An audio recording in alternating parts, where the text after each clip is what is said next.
Walang makakapalit kay Justin Brownlee sa Barangay Ginebra. Pero matapos pa lang isang laro, naniniwala si RJ Abarientos na may nakita na silang Justin 2.0, hindi lang sa galing maglaro kundi sa ugali at pagiging tao ni Riley Grigsby. Ang ibang detalye alamin sa eksklusibong pag-abante ni Carlo Villaseñor. Sports Now. Exclusive. Isang laro pa lamang ang nilalaro ni Riley Grigsby bilang import ng Barangay Ginebra San Miguel.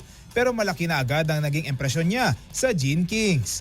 At para kay The Blitz RJ Abarientos, hindi maiiwasan na mahihambing ang kanyang pag-uugali sa pinakamatagumpay na import ng prangkisa. Matapos sa makitid na pagkatalo sa Phoenix Fuel Masters, inilarawan ni Abarientos si Grigsby bilang Justin 2.0 dahil sa kanyang kababaang loob at pakikisama sa kupunan. Sobrang bait. Parang nakakakuha kami ng Justin 2.0. Pero agad nilinaw ni Abarientos na hindi ito paghahambing sa kanilang kakayahan sa loob ng court. Ayon sa kanya, magkaiba ang antas ng kanilang laro pero magkatulad ang kanilang pagiging mapakumbaba, tahimik, madaling lapitan at palaging handa makinig sa mga coach at kakampi. Siyempre, hindi ko sinabing Justin 2.0 kasing galing niya si Justin, diba? Iba yung level ng galing ni Justin, iba yung level ng galing ni Riley.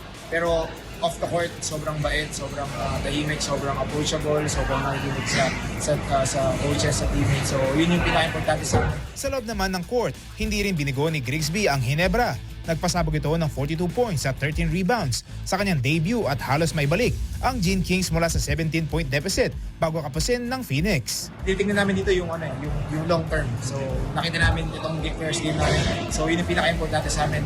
And just need to move on. Talo kami next game tayo. Susubukan makabawi ng Barangay Ginebra sa paggarap nito sa Blackwater Bossing sa July 24.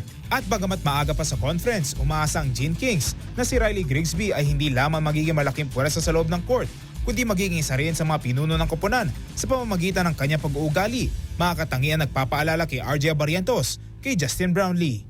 Ako si Carlo Villaseñor, Abante!